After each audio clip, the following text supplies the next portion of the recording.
Asa. La campaña It's in Your Hands, dirigida a Sheikh Mossa bin Nasser, la reina madre catarí, destaca un crítico punto de inflexión en la lucha por los derechos humanos y la liberación de 136 rehenes en manos de los terroristas de Hamas. Sheikha Mossa, conocida por su influencia en el ámbito de la filantropía y la educación, se encuentra en una posición única para mediar en la liberación de los rehenes retenidos por Hamas, incluyendo mujeres, niños y ancianos. A pesar de ser reconocida por su activismo en causas humanitarias, Sheikha Mossa enfrenta críticas por su silencio respecto a la situación de los rehenes en Gaza, poniendo en duda su compromiso con los derechos humanos frente a los lazos de Qatar con grupos extremistas. La importancia de It's in Your Hands trasciende el acto de liberar a los rehenes. Representa la lucha contra la indiferencia y la inacción en situaciones de crisis. En el corazón de Nueva York, las luces de Times Square brillan no solo como símbolo de la ciudad, sino como el escenario de un llamado global sin precedentes. Dirigido a Sheikha Mossa bint Nasser, madre del emir de Qatar, un cartel despliega un mensaje impactante junto a la imagen del joven rehén israelí, Kafir Bibas, y una foto de bint Nasser proclamando: «Está en tus manos, libera a los rehenes». Este gesto audaz no busca solo captar la atención, pretende movilizar a una de las figuras más prominentes en la filantropía mundial para enfrentar una crisis humanitaria urgente: liberación de rehenes en manos de Hamas. Sheikha Mossa, reconocida por su dedicación a causas humanitarias, se ve ahora en el foco de una campaña sin precedentes lanzada por It's in Your Hands.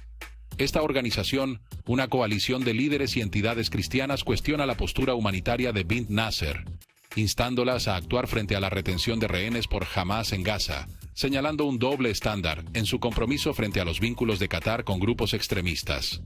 Este llamado resonante desde Times Square no solo busca influir en Sheikha Mossa para que ejerza su considerable influencia hacia la liberación de los rehenes, sino también iluminar las complejidades de las relaciones internacionales y la responsabilidad de figuras globales en crisis humanitarias.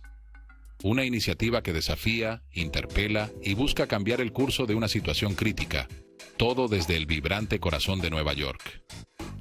Tenemos aquí para este segmento a David Vitam, abogado y analista internacional. David, ¿crees que esto podría ser un punto de inflexión de que esta señora que se ha caracterizado por obras humanitarias pudiera contribuir a la liberación de los rehenes? Sí, claro que sí. Y no solo eso, Oscar, sino que Qatar en este momento está en una situación muy difícil entre mediación como un país no neutral para mediar y la complicidad. No neutral porque recordemos que desde el año 2012 hay abierta una oficina de Hamas y donde están refugiados en este momento una cantidad de importantes directivos de Hamas, que hay órdenes de extradición por parte de ellos, y entonces no lo convierte en un país neutral para negociar, pero sí es un negociador y un buen mediador. Y en el caso de esta mujer, es una mujer que definitivamente la vemos en una actividad filantrópica alrededor del mundo, en todas las pasarelas de moda, haciendo trabajos importantes para la niñez, etcétera. Pero cuando se trata de Israel y en este momento el tema de los rehenes, hay un silencio absoluto en ese sentido. Así que yo sí creo que esta mujer puede aportar muchísimo y puede en este momento salvar ese tema moral que tanto lo necesita hoy Qatar en este momento. Justamente una organización israelí y otras organizaciones a nivel mundial que han detallado las violaciones y los abusos sexuales cometidos por Hamas durante el asalto a Israel. Dicen que violaron a muchísimas israelíes. Sí, están en los videos que hicieron los propios terroristas, o sea, no es algo que Israel ha montado, que lo ha descubierto en un momento determinado, sacado de alguna computadora y todo el material que han descubierto. Definitivamente, las violaciones a las mujeres delante de sus esposos, delante de sus hijos, los asesinatos también a estas mujeres y también la provocación de aborto y después de asesinar al feto delante de los familiares es algo que está totalmente en evidencia y es algo que ha celebrado el grupo terrorista horas después de haber cometido aquella masacre. Viniendo a nuestro hemisferio, Antony Blinken se reunió con Lula da Silva y dice que mostró su desacuerdo por las declaraciones sobre genocidio en Gaza. ¿Cómo se le ocurre a Lula da Silva comparar el holocausto, la Shoah, con lo que ha ocurrido? en la Franja de Gaza? Bueno, hay una izquierda que realmente comunistoide, que está siguiendo una agenda muy clara, no es el momento para hablar de ello, que trabaja en varias direcciones desde que empezó este conflicto. La demonización y la deslegitimación del Estado de Israel y la banalización del Holocausto como algo clave, porque piensan que con eso le van a hacer daño al mundo judío o a Israel. El Holocausto para los judíos es un tema de recuerdo, un tema del pasado, el mundo judío ha avanzado, sin embargo es un tema muy sensible, y no solo para Israel, sino para aquellas personas que han estado involucrados en ello. Alemania, por ejemplo, es un ejemplo, ¿ok?, que de la manera como celebra y cómo reivindica esos derechos al mundo judío y a la celebración y al respeto de la Shoah. La posición de Lula da Silva en este momento es una posición triste que va en contra de la propia idiosincrasia y del propio gentilicio brasilero, que como sabes hubo una votación recientemente en el Congreso que repudia esta actitud de Lula. Lula no habla en nombre del país, habla en nombre de una agenda oculta que él tiene privadamente y no representa en este momento a los brasileros. Ahora bien, en el caso de la vida, ¿cómo sigue dentro de Israel? Bueno, hay un tema importante ahí. Hay dos visiones. Hay la visión de la fotografía de un grupo de personas que todavía están en shock, que se quedaron, y hay la visión de futuro. Israel ya está avanzando, ya ha abierto su frontera, su espacio aéreo. Israel sigue trabajando adelante con todas sus compañías de high-tech y evolucionando al respecto. Y hay un miedo también de un grupo muy importante de personas que piensan que el tema de los secuestrados pudiese quedar de lado, ¿ok?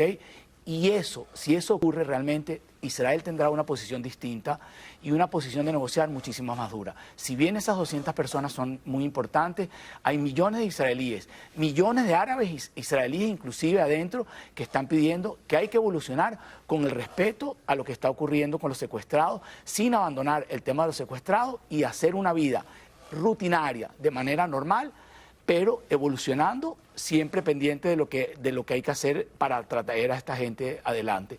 Pero si Israel negocia en una posición dura en este momento, diciendo los secuestrados son importantes, pero nosotros estamos avanzando y nuestro país sigue adelante, yo creo que vamos a tener una posición mucho más importante y vamos a tener muchísimo más apoyo para Israel. Desde el punto de vista militar, ¿cómo ves la ofensiva hacia el sur, hacia la puerta de Rafah? Bueno, ya es el último bastión que ocurre. Israel ha hecho un trabajo importantísimo para destruir y desarticular toda la infraestructura que existe dentro de Gaza.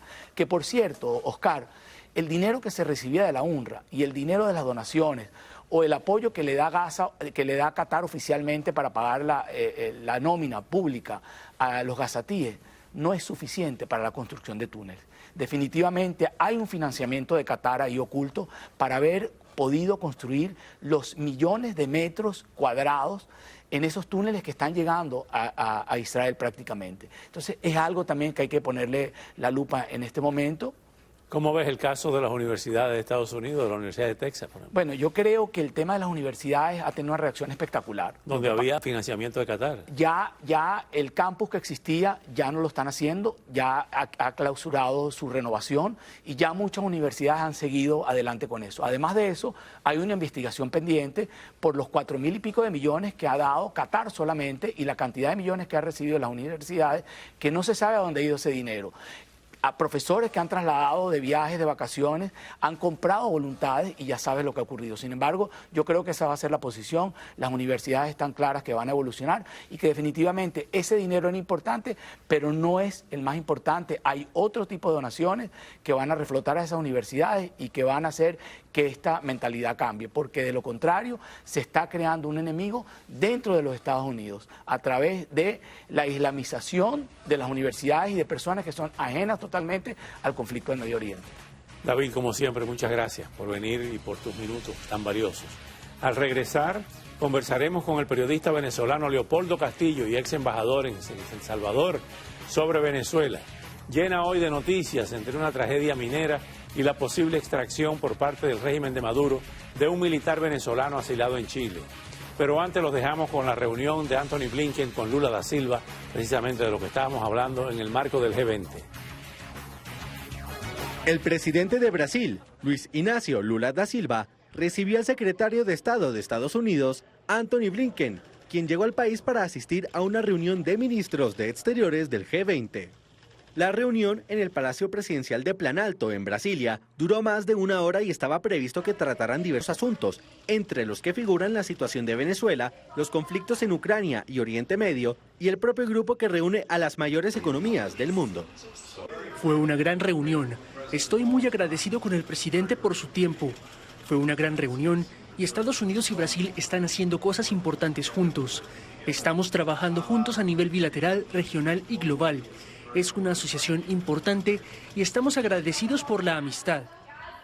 Tras esta cita, Blinken viaja hacia Río de Janeiro, ciudad que acoge la reunión ministerial del G20. Blinken coincidirá con el ministro ruso de Exteriores, Sergei Lavrov, quien llegará a la cita del G20 tras sus visitas a Cuba y Venezuela.